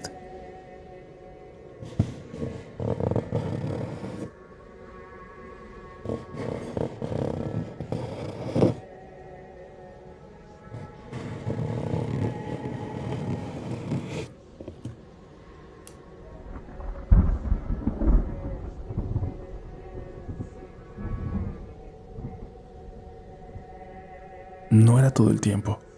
A veces duraba nada más unos minutos y luego se detenía. Otras noches lo escuchaba más rato.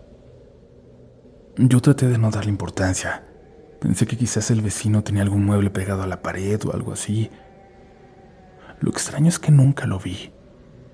La puerta de ese departamento siempre estaba cerrada y cuando yo salía o entraba jamás coincidía con nadie de ahí. Pasaron unos días. Yo ya me estaba acostumbrando a la rutina del lugar, cuando una mañana la señora que administraba tocó mi puerta. Me preguntó si podía ayudarla un momento. Me dijo que necesitaba revisar el departamento de al lado, pero le daba miedo hacerlo sola.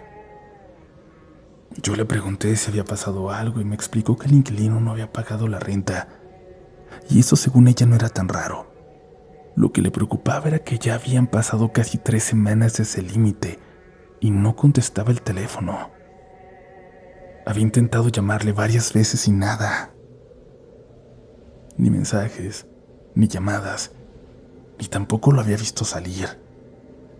Hasta le daba miedo que le hubiera pasado algo y estuviera todavía ahí dentro. La señora estaba inquieta. Me dijo que quería abrir el departamento para revisar que todo estuviera bien y que le daba más tranquilidad no hacerlo sola. Así que acepté acompañarla. Caminamos hasta la puerta del departamento. La señora tocó primero varias veces y nadie respondió. Sacó un manojo de llaves y empezó a probar una por una, como si no supiera cuál era la correcta. Después de un momento la cerradura por fin giró. Abrimos. El departamento estaba completamente vacío. Bueno, no vacío de muebles, eso sí estaba todo igual, la cama, una mesa, un pequeño refrigerador, muy similares a los míos, pero no había nadie, ni ropa tirada, ni maletas, ni nada que indicara que alguien estuviera viviendo ahí recientemente. Eso nos pareció raro, pero no alarmante. La señora empezó a revisar rápido el lugar, como buscando algo que indicara que el inquilino simplemente se había ido.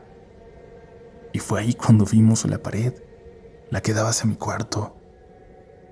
La pintura estaba muy levantada, inflada, como si hubiera mucha humedad detrás. La señora se acercó y la tocó. La pared se sentía blanda. Me dijo que seguramente había una fuga de agua, algo que en edificios viejos también pasa seguido. Intentó raspar un poco con la mano, y en ese momento un pedazo grande del yeso se desprendió casi solo.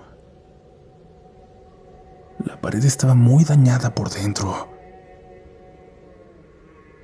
Cuando cayó ese pedazo se abrió un hueco y entonces vimos algo que ninguno de los dos esperaba, que no hubiéramos podido imaginar. En la parte interior de la pared había marcas de manos, muchas, como impresiones en el polvo y en el material húmedo.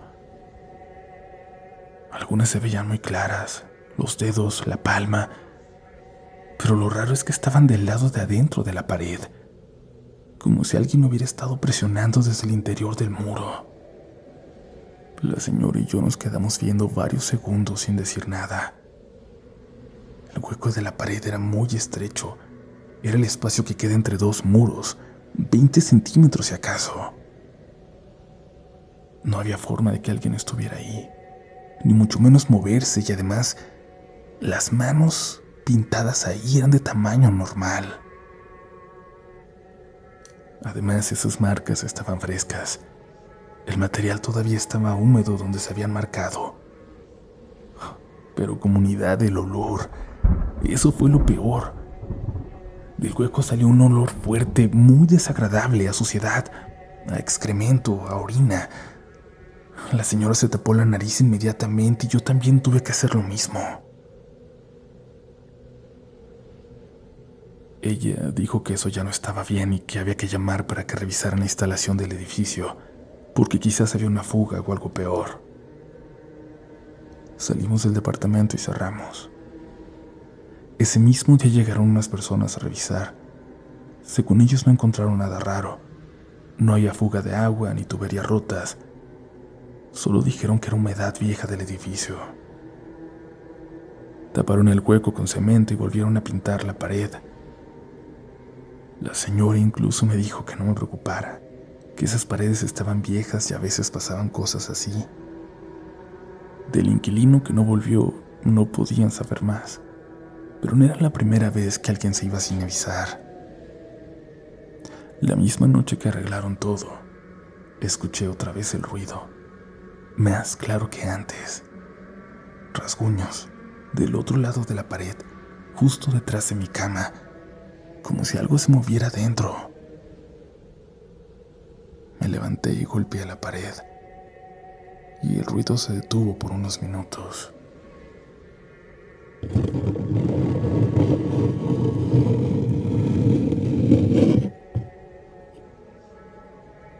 Después volvió.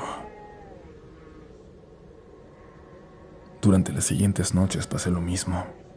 A veces eran rasguños, otras veces golpes suaves, como si algo se arrastrara dentro del muro. La señora insistía en que no había nada, pero yo ya no podía dormir tranquilo. Sabía que el hueco de la pared era demasiado estrecho para que alguien estuviera ahí, pero también sabía lo que habíamos visto. Esas manos, marcadas desde dentro. Por suerte mi contrato era solo por 3 meses. El departamento estaba amueblado, así que no tenía muchas cosas que sacar. Cuando terminó el tiempo decidí no renovar.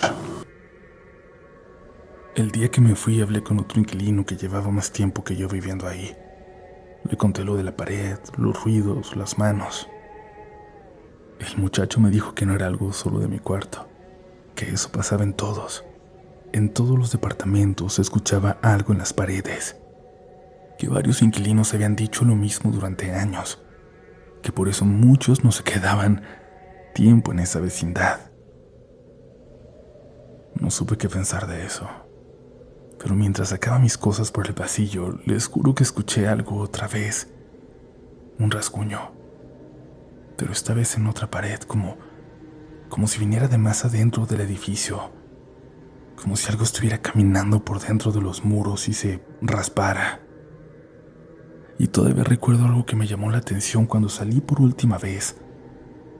La pared del departamento contiguo al mío tenía marcas de manos, marcas como las que vi por dentro.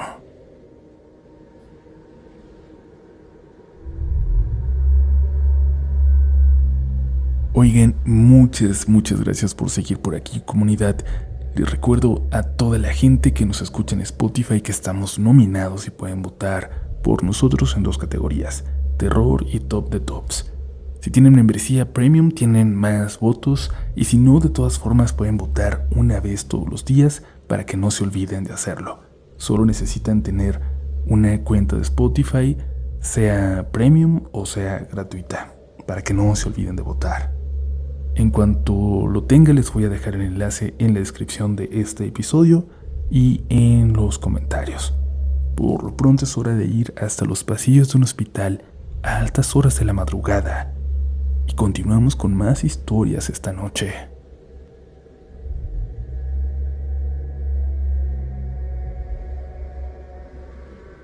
Hola comunidad, mi nombre es Ulises y actualmente vivo en Gómez Palacio, Durango.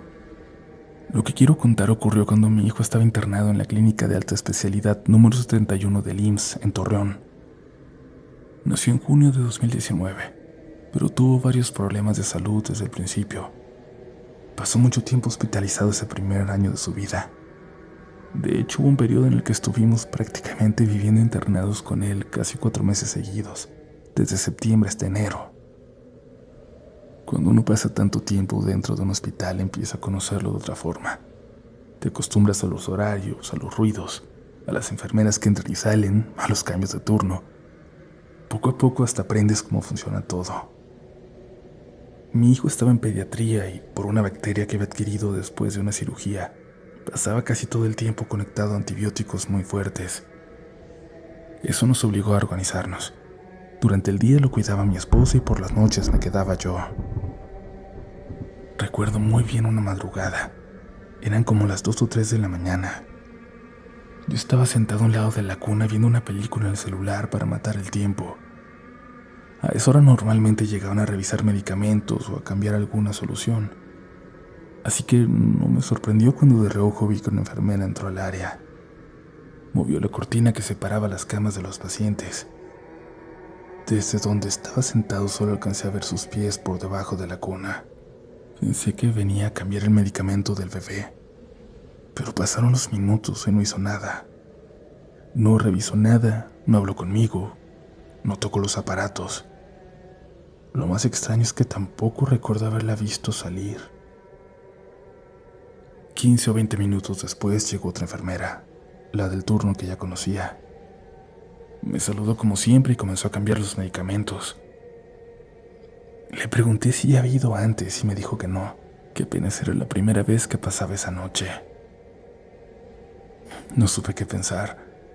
Tal vez era otra enfermera que pasó rápido a revisar algo, pero lo cierto es que yo nunca vi que saliera.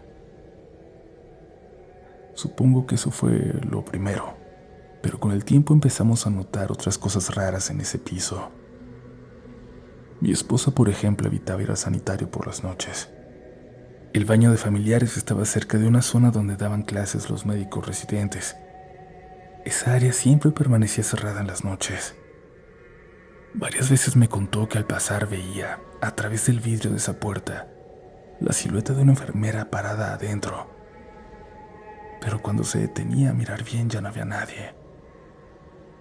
Yo no le daba mucha importancia a esas cosas. En un hospital pasan cosas de todo tipo. Hay movimiento todo el tiempo y uno trata de explicarlo. Pero lo que ocurrió en enero sí me dejó sin palabras. Para esas fechas ya quedaban muy pocos pacientes en pediatría. Era después de las fiestas de diciembre y el piso estaba casi vacío. Recuerdo que una noche llegaron unas enfermeras muy jóvenes a cubrir guardia. Como había poco trabajo, 2 de ellas decidieron descansar un rato en un pequeño cuarto donde guardaban material médico, soluciones, batas, sábanas, algo muy común en guardias largas. Ya era madrugada cuando de pronto escuchamos un grito fuerte de terror. Salí del cuarto de mi hijo pensando que algo grave había pasado con algún niño, pero cuando llegué a la central de enfermeras, vi que una de las chicas estaba señalando hacia ese cuarto y no dejaba de gritar. Otra enfermera estaba dentro, en una colchoneta intentando levantarse mientras lloraba. Entre los presentes tratamos de calmarlas. La que había estado acostada decía que alguien la había golpeado en la cara y la había jaloneado. La otra enfermera decía que ella solo escuchó el grito. Yo entré al cuarto para ver qué había pasado. Sobre la colchoneta había varias bolsas de soluciones médicas. Pensé que tal vez habían caído de algún estante y le habían golpeado la cara mientras dormía. Eso fue lo que le intenté sugerir a la jefa de enfermeras, que quizás las bolsas se habían resbalado y la asustaron. La chica estaba muy nerviosa todavía. La jefa trataba de tranquilizarla mientras yo regresaba al cuarto de mi hijo. Pero antes de alejarme la escuché decir algo. Le preguntó a su jefa: ¿Y entonces quién me hizo esto? Yo volteé a ver. Ella tenía levantado el antebrazo. Desde donde estaba solo alcancé a ver lo que parecía un moretón muy grande. Muy morado. Pero al día siguiente, cuando llegaron las enfermeras del turno que normalmente nos atendían, nos invitaron a cenar con ellas un recalentado que habían llevado por el Día de Reyes. En medio de la plática, una de ellas me preguntó qué había pasado esa madrugada, porque les habían contado que yo estaba cerca cuando pasó. Les relaté lo mismo que estoy contando aquí. Cuando terminé, una de ellas sacó su celular. Me dijo que quería enseñarme algo. Era una foto del brazo de la enfermera. Y en ese momento entendí que lo que yo había visto desde lejos no era un moretón. Eran dedos, comunidad. Los dedos de una mano perfectamente marcados en su antebrazo, como si alguien lo hubiera sujetado con mucha fuerza. Pero ni siquiera eran dedos pequeños, era una mano grande, demasiado grande para ser la de cualquiera de las personas que estaban ahí esa noche. Después de ver esa foto ya no pude dormir tranquilo en ese hospital. Durante varios días prácticamente no me separé de mi hijo ni de mi esposa. Por suerte, una semana después por fin nos dieron de alta. Y hoy mi hijo está por cumplir 7 años. Aunque pasamos muchas noches en ese hospital, esa madrugada fue en la que estuve seguro de que ahí dentro había algo más que pacientes, doctores y enfermeras.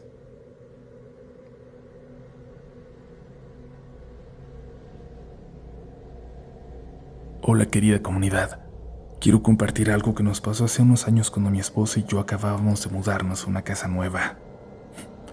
Como siempre, ¿no? Como empiezan muchas historias de terror. Este era un fraccionamiento recién construido, donde todas las casas son iguales. Nosotros fuimos de los primeros en llegar a esa calle. La casa todavía olía a pintura nueva cuando nos mudamos. En ese tiempo nuestro hijo era un bebé.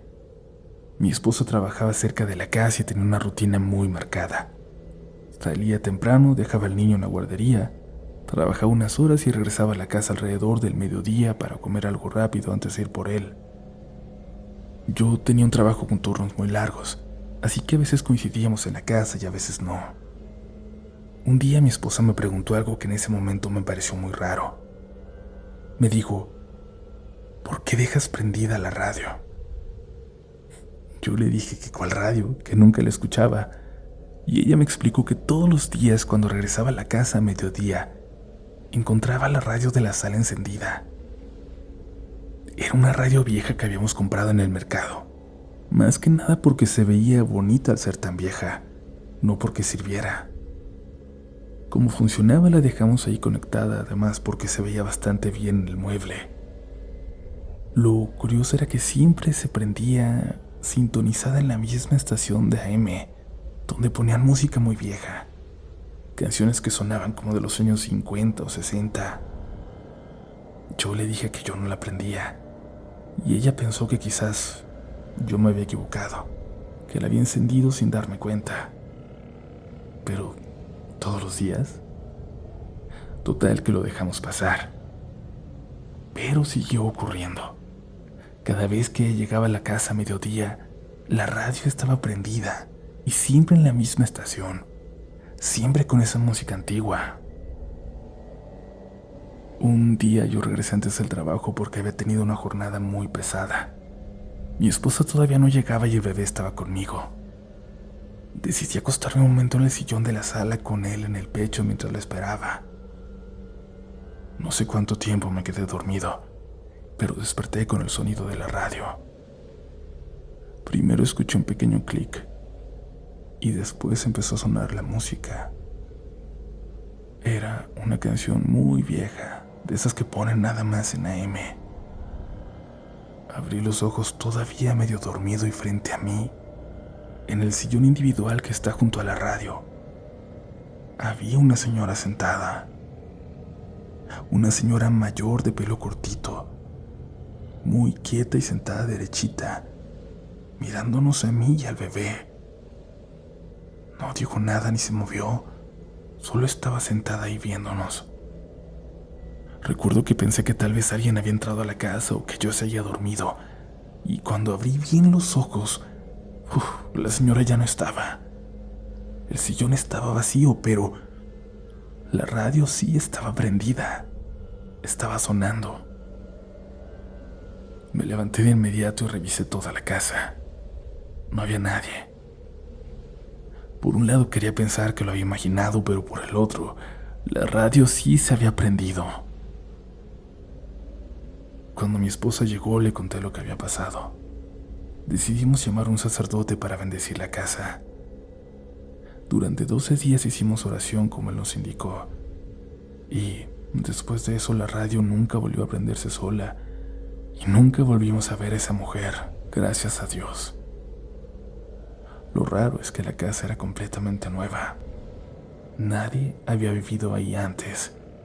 Y la radio la volvimos a llevar a ese puesto, a devolverla, aunque no nos regresaran el dinero.